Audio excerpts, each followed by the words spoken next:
Et bonjour à tous, je me trouve aujourd'hui au Team Paddle de Mondragon. Je me suis rendu compte qu'il n'y avait pas énormément d'informations sur tout ce qui était construction de pistes de paddle, comment ouvrir un club, quelles étaient les choses à regarder, les choses un peu importantes. Et on s'est dit que ça pouvait être intéressant pour vous d'avoir une vue sur la création d'un club de paddle et d'autant plus un club de paddle autonome ici.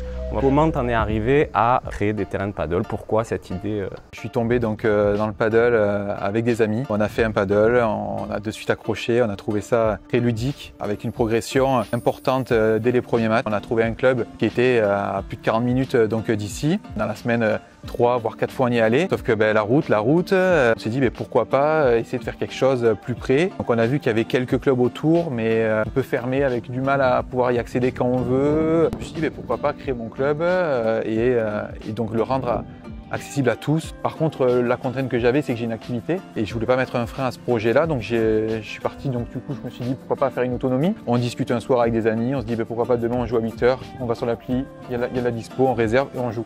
Aussi simple que ça. Quand tu as commencé à avoir cette idée, est-ce que tu te souviens du moment où tu as eu cette idée, où tu t'es dit il faut que je fasse un club de paddle? C'est une idée qui a germé en fait en y allant à chaque fois. J'ai vu la possibilité de créer un club et que ça s'autofinance pour pouvoir donc du coup profiter de cette activité. Et donc je me suis dit pourquoi pas se lancer.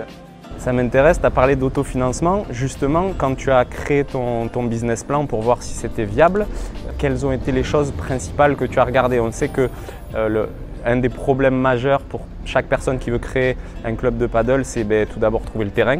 J'ai pu rapidement aller sur ce projet-là, c'est que le terrain, je l'avais. Je savais très bien les contraintes donc du bruit, de ne pas faire ça n'importe où pour ne pas avoir tous ces soucis-là. Étant dans une zone d'activité, il n'y a aucun souci. Quand tu as créé ton business plan, qu'est-ce qui était un facteur décisif qui t'a dit c'est bon, j'y vais? Avec tous les médias, ce sport qui était en pleine évolution. Après, en regardant quelques chiffres, quelques situation critique et en créant mon autonomie, donc ça enlève de la masse salariale, j'ai moins de risques sur ce projet-là et j'ai fait que mon projet était réversible. J'ai fait une dalle béton pleine. Si j'enlève les terrains, je peux faire un bâtiment et continuer mes activités.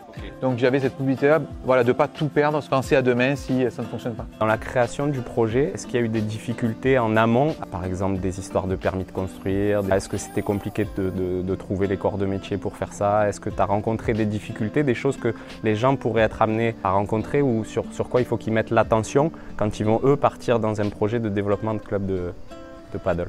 Des difficultés, il y en a toujours, mais après c'est de bien s'entourer, de trouver les bons partenaires avec qui travailler. Je me suis renseigné avec la FFT et après j'ai fait appel aussi, par exemple pour la dalle, le terrassement, à des sociétés avec qui j'ai déjà potentiellement travaillé ou que j'ai entendu que des bonnes choses. Après j'ai eu quelques parties où j'ai fait moi pour limiter les coûts, donc la partie électricité avec tirer tous les câbles pour les poteaux.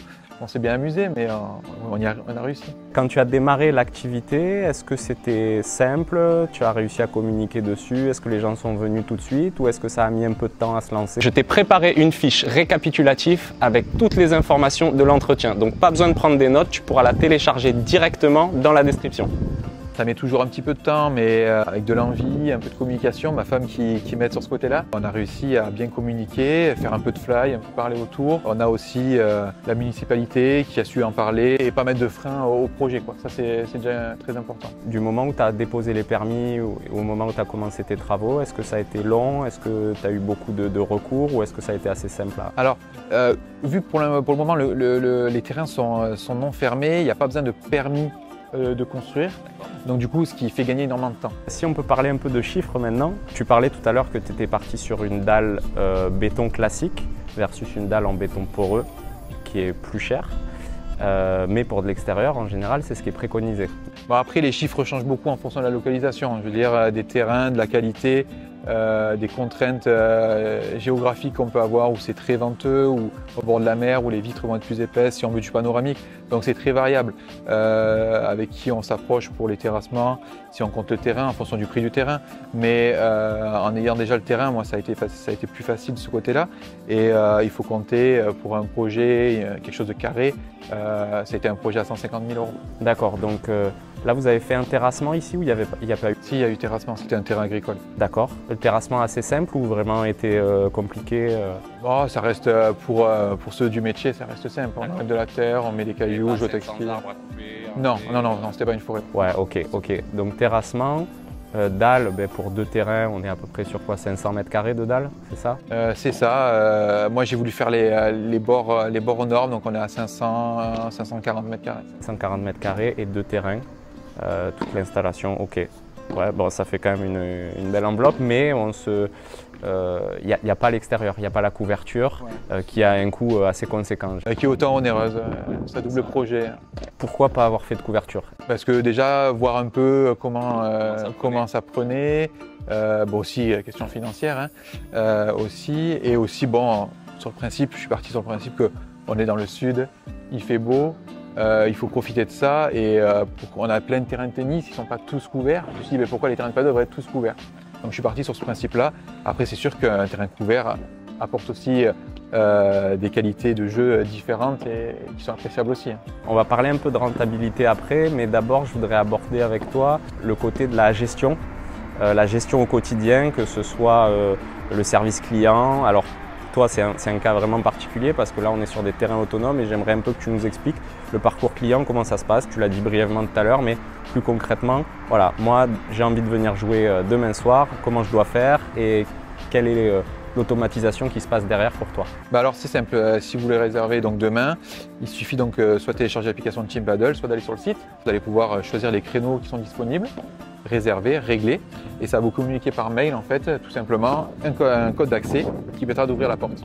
Pour le règlement, comment ça se passe du coup? Est-ce que je te paye quand j'arrive sur place? Est-ce que je paye en amont? Non, donc ce sera en amont vu que c'est en autonomie et que je ne suis pas là pour encaisser. Ça va être soit par carte bleue, soit sinon ils peuvent avoir un wallet, donc c'est une sorte de porte-monnaie où ils vont mettre de l'argent d'un coup, ils vont avoir du coup de la fidélité, ils vont avoir des crédits supplémentaires et après ils vont les consommer à mesure. Tu as mis en place ce système autonome, il y a quand même un service client à assurer. Combien de temps ça te prend et comment ça se passe? Alors le compter ce serait difficile parce que moi c'est tellement une passion que je le fais, c'est le week-end, je reçois un texto, je peux aider quelqu'un, je le fais. Après c'est sûr qu'il y a une autonomie mais il faut quand même être présent s'il y a un souci. Les gens ont besoin quand même de conseils, par exemple pour les raquettes, mais vous êtes sûr il y a des raquettes, on prête des raquettes, comment on fait?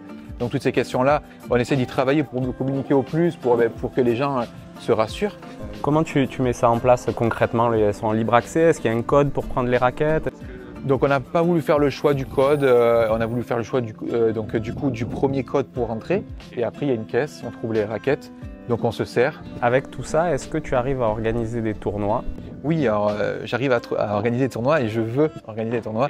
J'adore l'ambiance qu'il y a sur les tournois, j'aime bien rencontrer des gens, rencontrer des nouvelles personnes, des fois qui viennent d'un peu plus loin parce qu'on fait une petite buvette, on trouve vraiment des moments sympas, on fait soit en journée soit en soirée. Est-ce que tu dirais que le fait d'organiser des tournois, ça apporte aussi de la visibilité au club? Tu disais que des gens viennent d'un peu plus loin. Oui, ça donne une dynamique, puis ça intensifie le jeu parce qu'il y a des clubs, ils vont avoir un niveau différent et du coup ça permet de se remettre en question. Donc... Au niveau de l'entretien, c'est quoi un peu la fréquence pour maintenir un club autonome, un minimum propre et puis qualitatif pour tes adhérents? Les vitres, on pourrait les faire tous les jours si on voudrait. Nous, on essaie de le faire 2 fois par an par une société spécialisée. C'est quand même important tout ça, entretenir les poubelles, tous les déchets qu'on peut trouver. Voilà. L'avantage que toi tu as, c'est que ta société est juste à côté, donc à la limite tu passes, tu vois si c'est un peu propre de temps en temps et une fois par semaine tu mets un petit coup et ça fait le job. Voilà, c'est ça. Tout à l'heure, on a commencé à parler de rentabilité. Un club comme celui-ci, tu t'es dit, moi, je veux qu'il soit amorti en combien de temps? Je t'ai préparé une fiche récapitulative avec toutes les informations de l'entretien. Donc, pas besoin de prendre des notes, tu pourras la télécharger directement dans la description.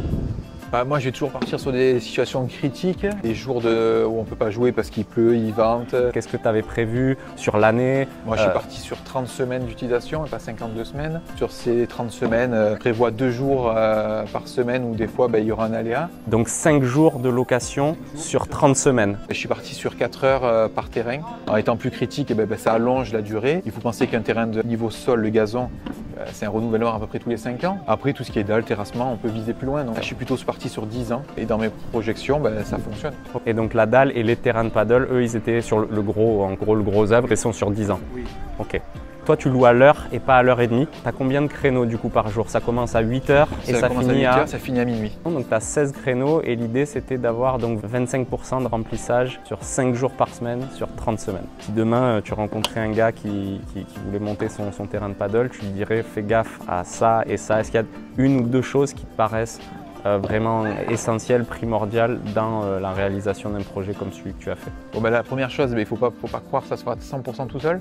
Il faut quand même être présent, il faut prévoir du temps. Il faut aussi être passionné. Si on veut faire ça comme une laverie automatique et se penser que c'est un business et on fait ça et ça se fait tout seul, je ne partirai pas là-dessus. Les difficultés qu'on peut rencontrer, ça va être tout ce qui a la dégradation qu'on pourrait, c'est toujours moi, c'est le pire des choses que je pense. Je fais attention, on a mis des caméras, c'est les seules choses que on ne peut pas maîtriser. Quelle est la suite pour toi? Est-ce qu'il y a des projets d'évolution, de développement par rapport au club? Alors moi, donc, cette autonomie, en même temps, je l'ai fait pour voir un peu le terrain, tester un peu voilà, le projet, le marché ici. Moi, mon but, ce serait d'avoir un vrai clubhouse, des beaux terrains fermés pour avoir une possibilité de jouer sans contrainte. On est sur le projet, donc du coup, de faire une extension et de rajouter 4 terrains couverts. Et là, du coup, il n'y aurait plus cette autonomie, il y aurait un accueil, un personnel pour accueillir et avoir cette vrai esprit paddle. Si tu cherches d'autres informations sur comment monter un club de paddle, sur comment développer l'activité paddle, n'hésite pas à poser tes questions en commentaire. Si je peux y répondre, j'y répondrai. Sinon, je contacterai Julien pour qu'il puisse nous donner un peu de son expérience et puis partager un peu ce qu'il connaît et ce qu'il sait. D'ici là, régale-toi bien au paddle comme nous, on va se régaler et à très bientôt.